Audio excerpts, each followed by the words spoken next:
Councilor Allen, Councilor Hogan, Councilor Paniagua, Councilor White, Council President Hudson, and Councilor Bay. So we have 4 items for today, but before we get into that, I did just want to start. I know actually prior to me becoming the chair of the Finance Committee had requested the auditor to do an audit of police time off. So we have invited the auditor here just to give us a brief update on where that stands. So I'll turn it over to you here. Thank you, Councilor. Good afternoon, everybody.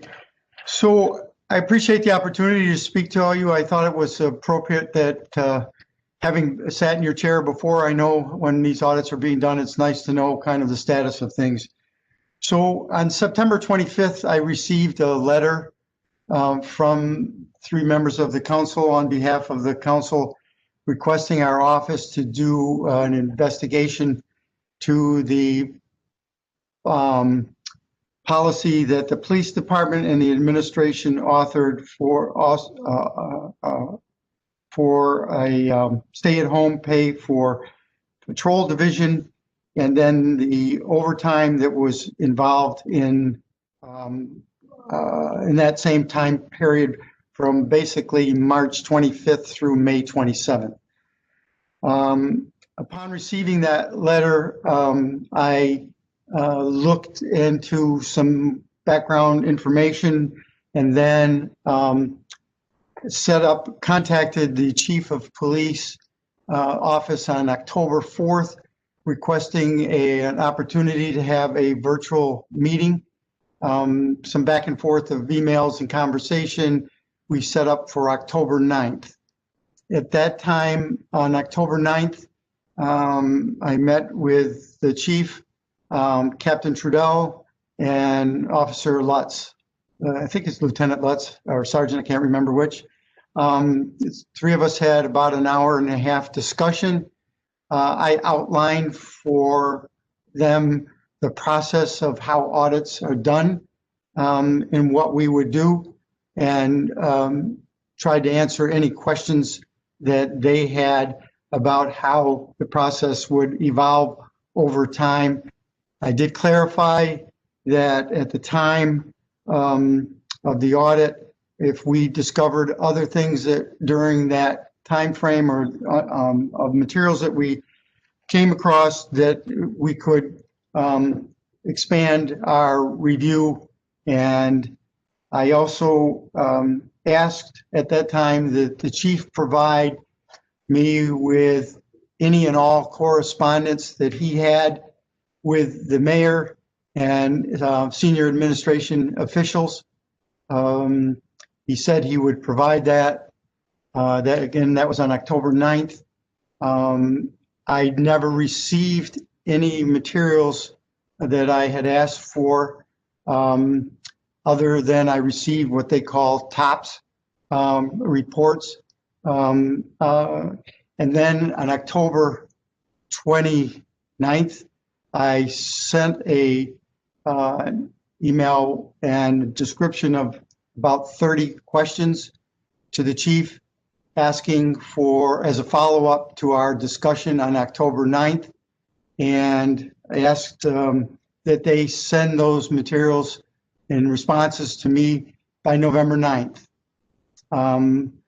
I received an email from the chief telling me that they would not have those available for me on November 9th and that they would be back in touch.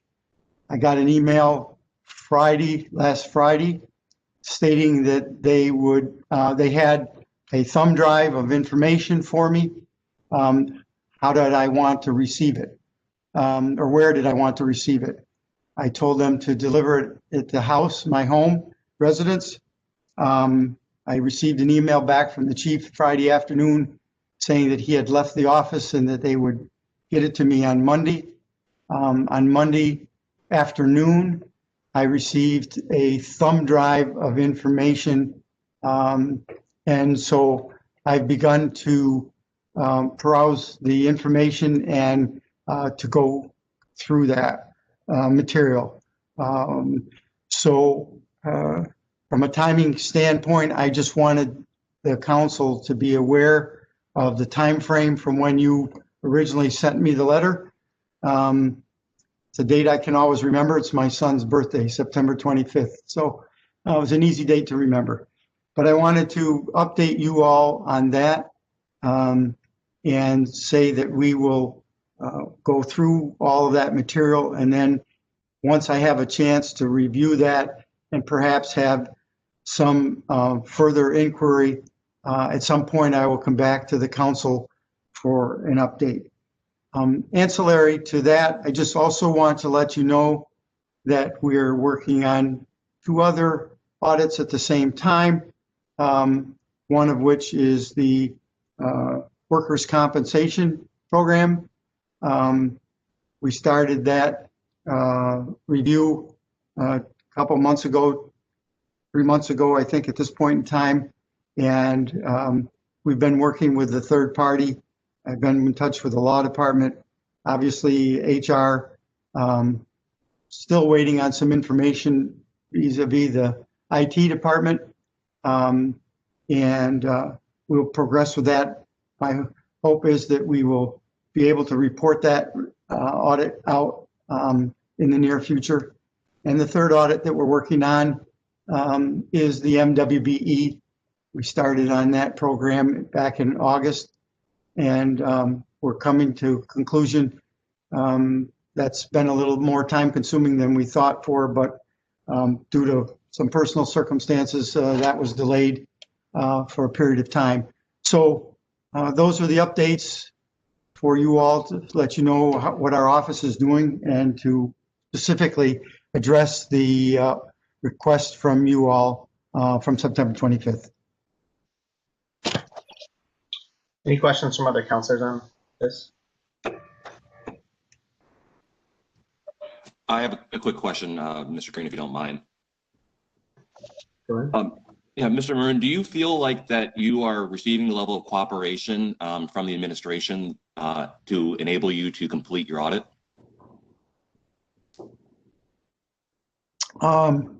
That's a fair question.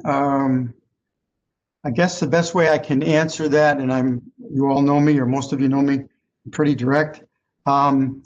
It's been a learning experience as the auditor in trying to get information. I think that it's a unique time for us with the COVID situation, trying to get information from the administration or some of the departments has been somewhat delayed. I think some of that is circumstantial given the COVID situation that we're dealing with. And secondarily, as it relates to the IT department, you all heard a week ago or 10 days ago, whenever it was, of the IT's staffing situation. It's not moving as quickly as we would like, but I'm somebody who is a reasoned person, and I'm trying to work through the delays of information that we receive. We can't function without having access to information from various departments. And given the circumstances that we're dealing with as a city and country, I think that it's probably reasonable right now.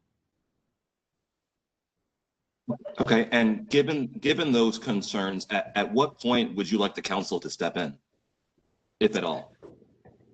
Again, out of respect to all of you and having sat in your seat, I will come to you if I feel that it's necessary for you to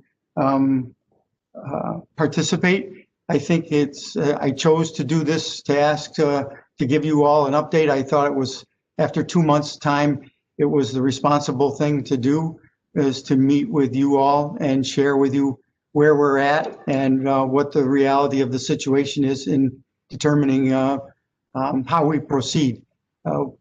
The delays from the police department in terms of getting information, they have a lot on their plate, as we all know. And I've been made aware of some of those situations. So in context, I understand it.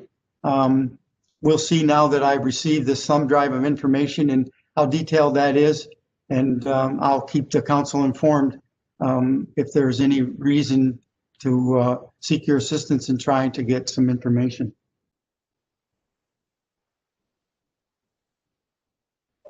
Thank you. You're welcome.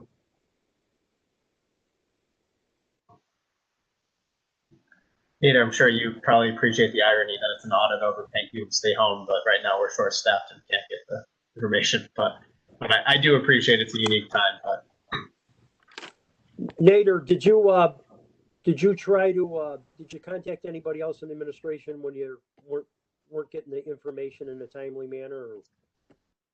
I did.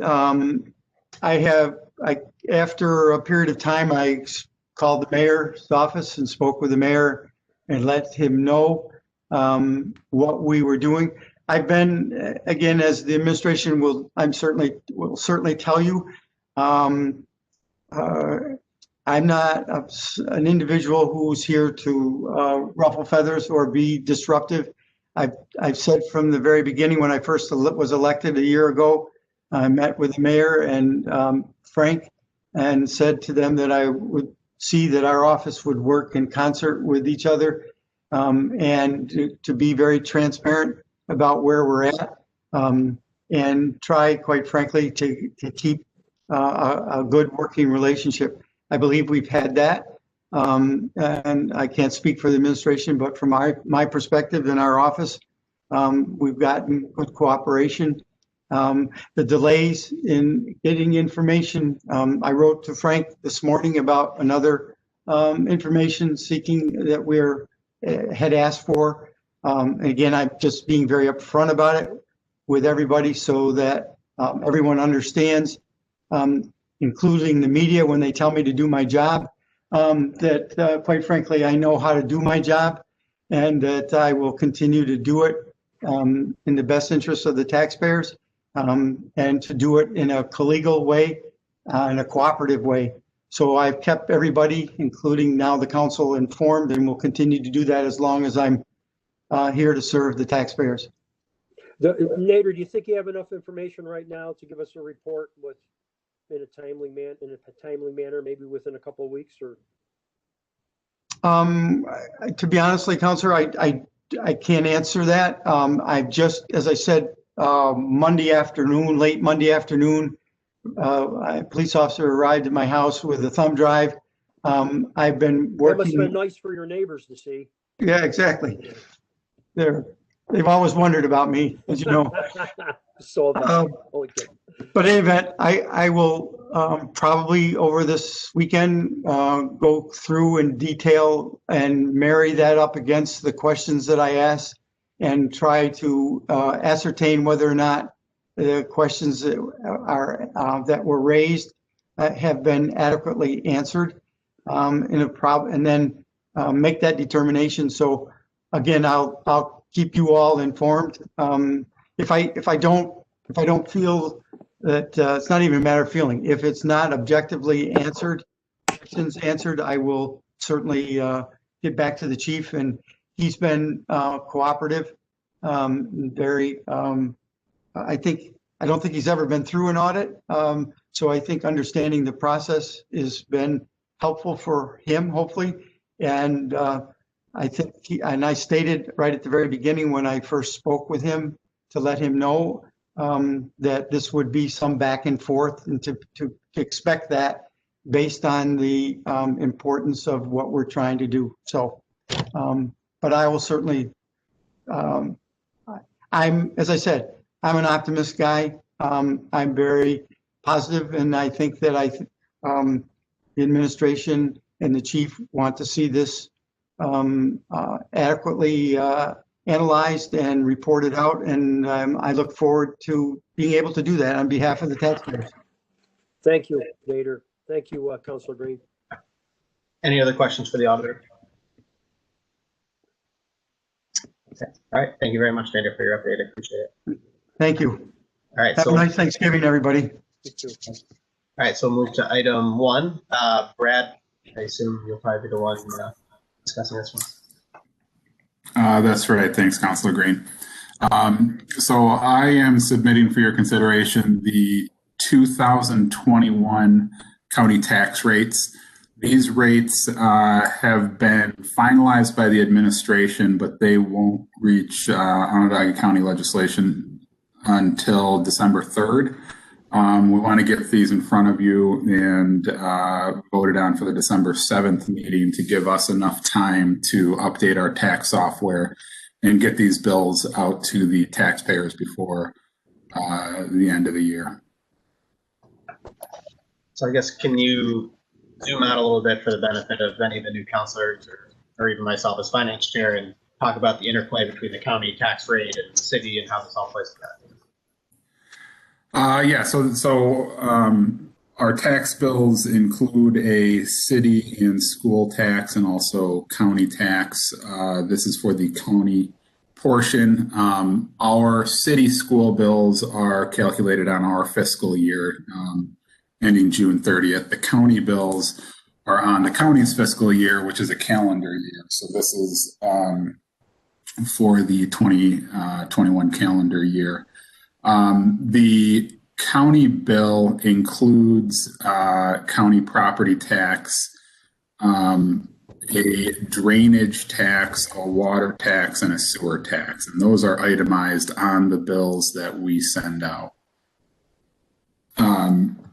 And the county tax includes the abstract items. That's all rolled up into the county tax amount. So the specific line items on there, how do those get determined? On the abstract? So like in the letter in front of us, you've got like the water, the drainage, like how do those numbers? Yeah. These are all determined by the county. How they come up with them, I'm not entirely sure. That they determine what they want to bill, and we apply our assessment rates to them, and that's how we get the rate per assessment. There's a budget, and each line item has a formula that goes into it. So it's based on their expected spending, and then they do an actual calculation when the time comes. And they, to the extent that there's a variation, they credit or debit us next year. Commissioner O'Connor, I just want to remind you, I think the county ledge meets on December 1st, which is a Tuesday, and I will need the resolution for the eventual legislation once they pass it on the 1st. I believe that's when they meet. Yeah, I'll get that to you before, or as soon as I get it. Certainly before the end of the week, that week. Thank you. So I understand the county property tax and I understand the sewer. Two, I'm just not sure the water and the drainage. Can you walk me through what those services are that the county provides? I'm not entirely familiar with those two. I would have to look into that. Let me look into that and get back to you. I have all the line items and the methodology from the county. And then I have the current year's reconciliation that we did before. I could share that with Councilor Green if you want. Yeah, Tim, I mean, even just from a high level, what is the county water service? What is that? What are they providing? You're good. I won't be able to freestyle it, but I mean, I didn't think about it a lot before the meeting, but I can look and just grab it that way. But other questions on this piece of legislation from other councilors? Councilor Green, if I may. Sure. Commissioner O'Connor, I just have a quick question about this. Is it fair to say that the county sets these rates and then the city simply acts as a collector of these fees?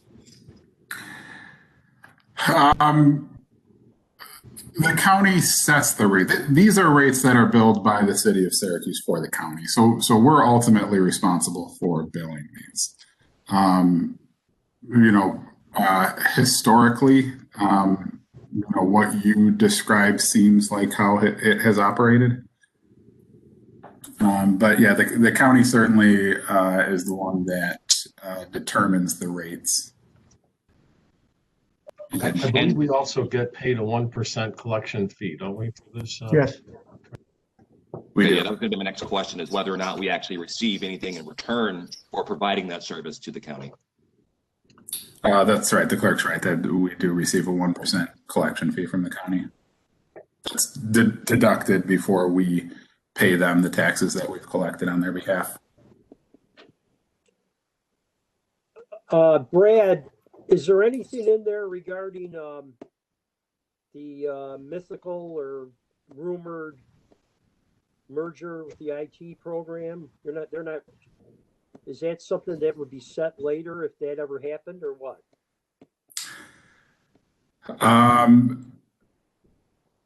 Tim, you said you have the details of that and can pass that on? The county, yeah, the county abstract has 1.5 million on that. The IT 1.5 million is on the county's 21 abstract. So that's already been set, but we haven't even been presented with anything yet, correct, Tim? Well, it's always based on actual, so if it didn't happen, it wouldn't be there. But Oh, this is for the tax bills that will be going out in the future. Frank Kaliba, Chief Administrative Officer, if I can jump in, Counselor, to Budget Director Rudd's point. It is on the abstract. The abstract is reconciled. It's on the abstract in order for the county to put it into their budget. It's a function of the fact that our budget years are not in sync with the county. But to Budget Director Rudd's point, when the abstract is reconciled, it's reconciled to what actual charges were to take place. So $1.5 million is reserved for the IT outsourcing. If that IT outsourcing were not to get the city's approval and were not to happen, then when the abstract is reconciled, that $1.5 million would be a credit on that reconciled, the next abstract after the reconciliation. So it is, at this point, it's simply a function of the county's budget process. Interesting. It's the same. We had the best, I think, example I can provide is we had the conversation at leadership with President Hudson about the libraries. The libraries having been closed, we're still being charged the same dollar amount for the operation of those libraries on the current abstract. But when they go through the reconciliation, if the expenses for the libraries are much lower, as we would anticipate, that they're going to be lower because they haven't been open, we would receive a credit for that on the year when the reconciliation takes place.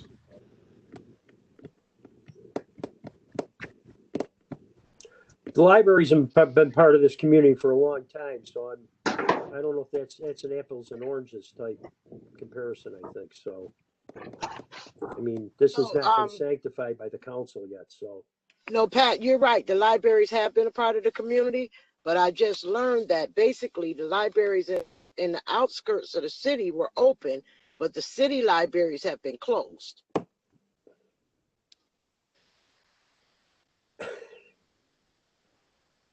I guess you can't make it up sometimes, so. As I will absolutely agree, Counselor, that the abstract is, while certainly a convenient way for the transfer of money to take place, and obviously the way that our forefathers decided was the right way for money to transfer between the city and the county, it is less than transparent. And we absolutely agree with that. For example, you can speak to your forefathers, Frank, and I'll speak to my forefathers, I guess. Okay, it would be I great. can't see Jimmy Hogan going along with that one, but that's okay. The library item, for instance, in calendar year 21 is like closer to 5 million. It was about 6.5 million the year before. So I don't know exactly how that process happens with the library making adjustments, but clearly it's gone down for the year. And I will make one final comment, editorial comment, the same that I made in leadership earlier, that Budget Director Rudd has taken this on as one of his personal missions to shed some light on the abstract, and I think he's making great headway on it. And I look forward to him being able to bring to the council a better accounting for the dollars in the abstract. Thank you. Any other questions on this item? So I think obviously we'll get some more answers on those questions related to water and drainage, but I'm comfortable moving it to the agenda. How about the other members of the finance committee? Are you comfortable? I guess I am. Thank you, Counselor. Yes. All right, thank you very much. So items 2 through 4 are legal settlements. I did ask that they be put on for the committee meeting so that everyone's aware of it, but we should talk about these in executive session because they are legal settlements. So are the members of the committee comfortable moving those to the regular agenda? Yes. Yes. Okay. And then, the only other thing, I think my preference, I'll talk to the other counselors and you can weigh in now, but when we do the executive sessions, I think I'd prefer to do them on Wednesday or the first meeting. So that way, if we do have questions that require some research, we can kind of get those answers prior to, 20 minutes before we're going to vote. Do other people have opinions on that? That's a good idea, Counselor. Okay. So then I guess. Okay. So then we'll schedule an executive session, I guess, immediately following our study session at our next week. That's fine with me. That makes sense. Good idea. Okay. All right. If there's nothing else, then I guess we'll end this meeting. I thank you all for your help. Thanks a lot. All right. Thanks.